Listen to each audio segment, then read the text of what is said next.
that's gonna wrap it up for another video. Hope you guys enjoyed it. We'll tear into something in the next one. Palm transition. Who are we kidding? I'm just starting out. That was a joke. Sorry if I made you feel bad. Yeah, we are out in the garage again tonight. Been a long time since I posted the video, and honestly, you haven't missed much. I've been working on the garage a bunch, and we got a furnace running out here. The weather has taken a turn for the worse. We just had a really good week and nice weather, and it allowed me to get a bunch of stuff done to get ready for winter, so I was not doing any bike work, unfortunately. I'm going to probably start ordering up some parts for that, and then once stuff starts showing up, then I'll tear into kind of breaking the motor down and going through a refresh. Until then, it would just be kind of unnecessary mess creation. I like working on the bike and tearing it apart when I know I have everything I need to more or less put it back together, if that makes sense. I don't like having the thing tore apart real long. It's just, I lose focus, and it's just easy to make mistakes if things are apart for too long and you forget what you wanted to do. But anyways, so yeah, been doing garage stuff. I got everything squared away the way I want it. And blowing leaves. It's fall in Wisconsin. I've been blowing leaves. So finally got a nice, I'm not even gonna say nice, it's crappy outside right now. It is cold and rainy and it's a mess. But with that furnace running, it's 70 degrees in the garage right now, and that feels pretty darn good. First time ever, I love it. But this video, I thought we'd tear into some technical stuff. So let's get into what I'm about to share with you. So I love it when you guys give me suggestions or ideas for videos to make for things you may want to know about, because it gives me motivation to come out in the garage and do something. And even if we're not working with our hands building something or being creative, we can still make videos on info. There's a lot of misinformation, and it's hard to find information in general on certain things, especially for the type of drag racing that we do, and what you're probably here to see more of is the the street bike style, no bar, street tire type drag racing. One of the comments was somebody wanted to see or an explanation on swing arm pivot and how it affects things, and I thought that would make a good video on just general rear suspension settings on a bike like these. And I'm going to start this off by saying right now, I am not formally educated in any way. Everything I know is from trial and error and just making mistakes and making things work and having to logically think stuff out before I make changes, looking at data and figuring out what the bike wants. With that said, there's also a certain aspect of just like an actual factual, it's like math. Math never lies. So with some of the swing arm information I'm going to share, it's kind of like math. It took a while to figure out what it wanted and what makes sense, but that's how it needed to be, if that makes sense. So you can have a setup a certain way and just fight with it.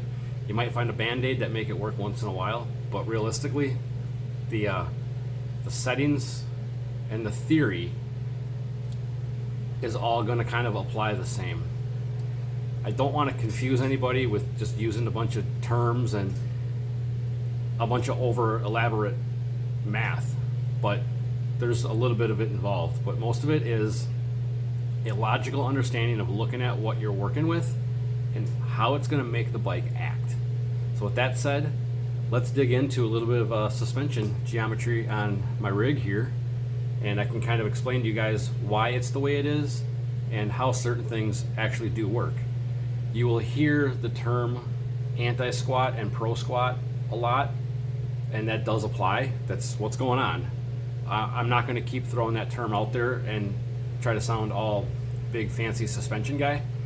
This video is going to be rough and crude, and we're going to have our dick in the dirt on this one, and I'm just going to explain it in common sense logic that hopefully you guys that are watching this stuff that maybe don't have a good grasp on the suspension stuff, maybe you'll learn something, or I can open your eyes to something, or you can, the light goes on and you go, that's how that works.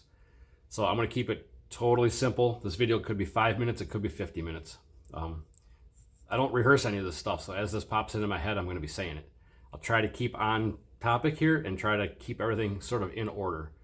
So now, let's dig in. The first thing we're going to look at is underneath the bike at the actual suspension linkage. So what we got here is the setup on my bike. It's a basic, double adjustable Penske, some SAE Outlaw dog bones, and an Adams flat link. The flat link I modified because even with my old shock that was on this bike, when it first showed up, it just never worked right, never acted like a shock. It was too stiff, and no matter what, I could not get the thing to compress or anything. It was just like a rigid. This shock showed up and had the same problem. What we had figured is that this shock, and probably the previous one as well, was made to work with more of the DME style flat link that only uses 2 points. Well, this Adams link has 3 points. It's basically like a stock arrangement, just a low profile for clearance. So what would have been situated here, let me move the camera a little bit, this extra hole back here, this is where the shock would have been originally on this link. So the shock would have came down, went to here, and then these dog bones would have been currently, or where they're at currently. That basically takes all of the mechanical advantage that the swing arm has on lifting away from any advantage it would have over that shock. That shock had an advantage over the arm is what it came down to. So by having we'll say the lift point, say the spring is say the shock is the load, trying to compress it would be the load. By the swing arm trying to compress the shock by being on the front side, it struggles. It doesn't have a good arrangement there. When I modified this link to move the dog bones and the shock to the same pivot, I straightened the shock out. The shock, went more of a more vertical angle. But now the swing arm has a mechanical advantage by being able to sort of, as the arm pivots up around this point, this angle in here has got an advantage over how easy it is for the shock to compress. Instead of, I'm probably not explaining this as clear as I could. I'm struggling for the right words here. We'll just say that the more the shock gets moved forward, the easier it is for that swing arm to pick it up. It would be just like if this was a wheelbarrow and your load was way back against your handles, it's going to be real hard to lift it. But if you can keep moving the load forward towards the wheels, it gets real easy to lift it.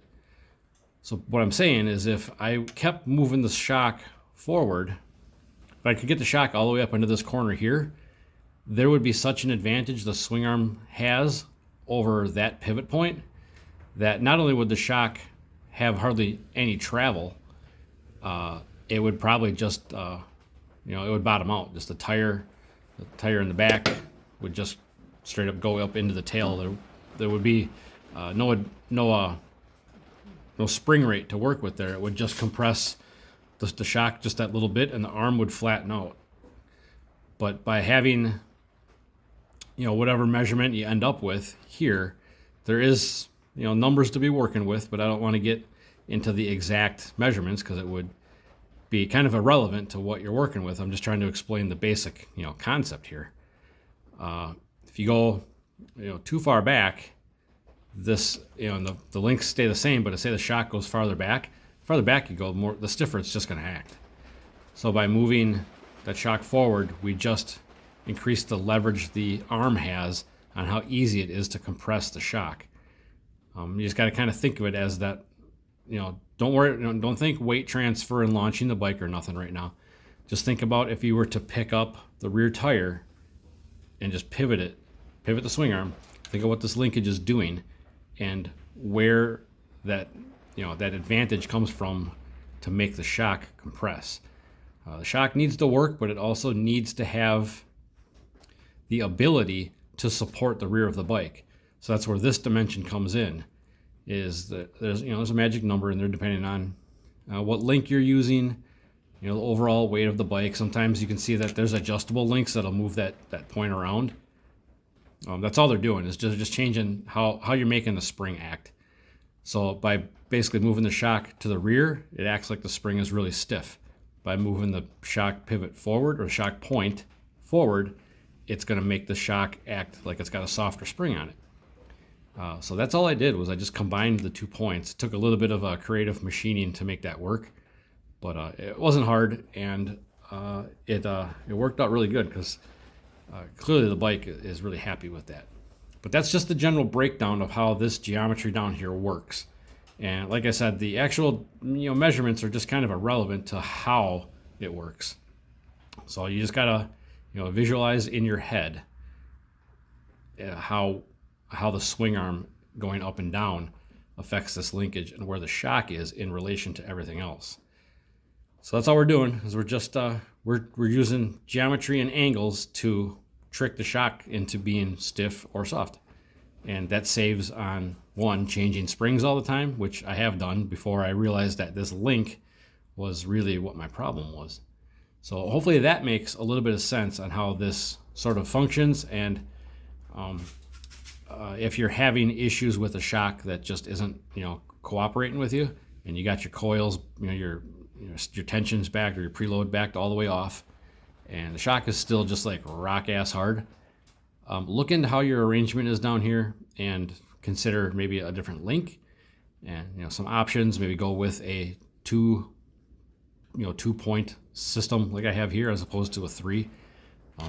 The 3 arrangement would be similar to how it would be from the factory, only they have this point here would be down here, and they got some creative geometry going on there. But for what we're doing with the drag bikes and stuff, the clearance matters, so we can't have this point be down here, which changes also how everything works. But I got a feeling 99% of the people watching this and what we're doing will be dealing with a flat link, and this is just how that will work, being a flat link. So here we go. This is probably going to be the longest single talking segment I'll ever do. But here's a side view of my bike. Now, if you look at my front axle, my swing arm pivot, and my rear axle, the bike is on a swing arm stand, so don't get too, we'll turn the camera a little bit for you. That helps. But anyway, when the bike is sitting neutral on the ground, those 3 points are just about level in line. And what I have said is that when I sit on the bike, I get a little bit of squat. My weight brings it down. That swing arm pivot in the center goes negative. But swing arm down, swing arm negative, swing arm up, swing arm positive. I have mine set up so that with me on the bike, I have about 1 inch negative. Now, what goes on here is, this is where you got to think sort of like some physics here. I'm going to get my stool in a better spot. Let's see. Maybe that's a little better. I said physics. I don't know if that's even the right word. We're just going to think some logic out here. So the biggest force that affects your swing arm pivot angle is chain pull. The actual force being applied to the chain. Obviously that motor is pulling on that chain. Now, if you have a swing arm positive, that point is up. It's trying to drive the rear tire. It's trying to drive it underneath the pivot. As that chain is pulling, it's trying to increase that angle. When that happens, that's where you can become front tire light. It's trying to drive under and pick that center pivot up, which in turn is going to make the front end light. That's not something we really want to get into with the drag bike type stuff. That can create a whole nother animal. But it's not really the world you want to be in, with constantly having an advantage over getting the front tire light. By going negative, by dropping that down, you gave the rear end an advantage now. The chain is being pulled forward, and it's trying to drive over the top side of the swing arm. That in turn is trying to pull it's trying to the heck am I trying to say? The bike's trying to squat. Sort of trying to, trying to break the middle of the bike when you see the bike's going and the front's all hunkered down and the swing arm's pointed downhill. Looks like it's breaking the bike in the middle. That's because the back tire with the chain pulling on it like that is trying to drive the tire over the swing arm. That is a little bit more what we want to be dealing with, because now when that's going on and looks like the bike is squatting is putting energy into the shock. It's compressing the shock. That's how you get that bike to look like it's breaking in the middle. What you need to do is you got to find that happy balance between the rear tire, trying to drive over the top of the arm, putting force into the middle of the bike. You need the spring to try to fight that to a point, to a degree. That shock has got stored energy in it. So your weight coming back on the bike and everything going on is going to make it, weight transfer to the rear. That spring needs to be fighting that force of the tire driving forward by applying down pressure. It's trying to put that stored energy of the compression into the spring that transfers into the tire. That's where the traction comes from. If you're going the other way, where it's trying to drive under, you can still have a decent amount of traction, but all you're doing is you're gaining, the back tire is gaining leverage over picking the front end up. That's why you see a lot of like stock height bikes, even with arms, they tend to wheelie a little more if they hook up. Well, obviously everything wants to wheelie more if it hooks up good. But the point is that get low, get fast. That's kind of like the go-to. The lower it goes, the faster it'll go, because the faster and harder you can hit it and not wheelie. So by getting low, what are you doing? You're getting that negative, that front pivot. Even if it's not in the negative, anything lower than stock is going in negative. So that's the direction you want to head. So kind of you got to look at the whole picture on what parts are moving in applied forces and how you can use them to your advantage, if that makes any sense. Like I said, this video is me trying to explain how my brain works without getting over technical, and how you can kind of look at the whole picture. And this is where it helps to have, again, a shock sensor and somebody videoing your launches even is a big help. But that's the gist of swing arm pivot angle. You need to have a linkage that allows the shock to work, so it's not locked up like a rigid, and it's not soft where it can't support its own weight. That's where that math comes in down there. And then the swing arm angle itself comes into play kind of after the fact. So if you can get your bike low enough to where that pivot is level or negative when you're on it, when it's negative when you're on it, it's already starting the transition into that driving over the top of the arm. And it's this is kind of funny for me to try to explain how, I'm just not good with words, I guess. You're just getting a head start on that. I'm doing air quotes to say squat, because it's a combination of the tire trying to drive over the top, your weight coming back into the subframe trying to push down on the tail, so there's forces being applied there, and then that shock needs to fight those forces to keep the weight transfer into the spring, and the spring is in turn putting a load into the tire. I hope I'm explaining this clear. I'm struggling here, guys, not gonna lie, but it works. That's all I can say is that the theory behind my explanation here actually works, because this bike 99 times out of 100 works, unless I'm playing with something to make it spin for bad track conditions and doing ECU things.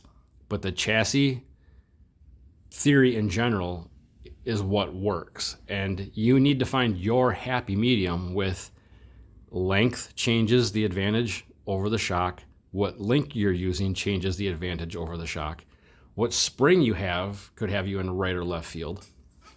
But if you're fighting a shock situation, sometimes just changing up those link pivot points is going to get you right where you need to be. I would consider or I would recommend that if you cannot get your bike to hook, just try something drastic. If you're struggling with wheelies, or tire spin, whatever, you got to change something or nothing will change. I'm just recommending try going a little negative. Like I said, if you don't even get it in the negative, but if you can go more negative than you have, even if it's on the same day that you're at the track, try it. I guarantee you'll see an improvement. The bike will start to get happier and things will work better. When you have this type of arrangement and the bike is still going to wheelie, they make a lot of power. There's no way around it. Enough power will overcome every freaking geometrical. Did I just make up a word? Enough power will overcome anything you're trying to troubleshoot and a wheelie and make it wheelie. Power kills all. But if you have your chassis sort of sorted out correctly, you can handle and manage that power easier, if that makes any sense. So that's pretty much the gist of it. Like I said, if you had questions, maybe I can, clarify in the comments kind of what I'm talking about.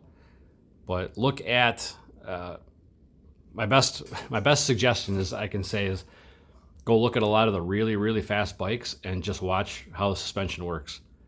It's not just because it squats means it's hooking up.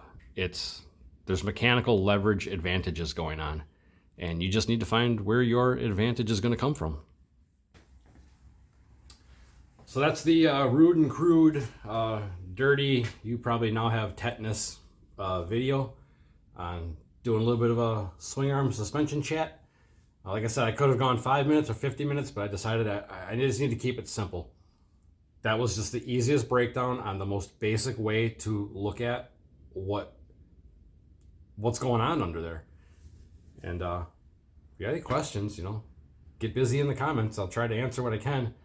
Like I said, I'm not formally educated on this stuff. I just go to the track a ton, and I've been on this bike for 12 something years at this point, and it just works really good. And I've put in a lot of time on finding what doesn't work and what does work. Talk to a few people, read a few things, try to share some knowledge. So go out, make some passes, get after it, make some big swings, do some changes and see what works. If you're struggling and other people aren't, got to make changes. Like I said, change nothing and nothing will change. So with that said, hope you enjoyed the little tour quick, and we'll get busy on doing some more stuff here yet. It's off season, time to go.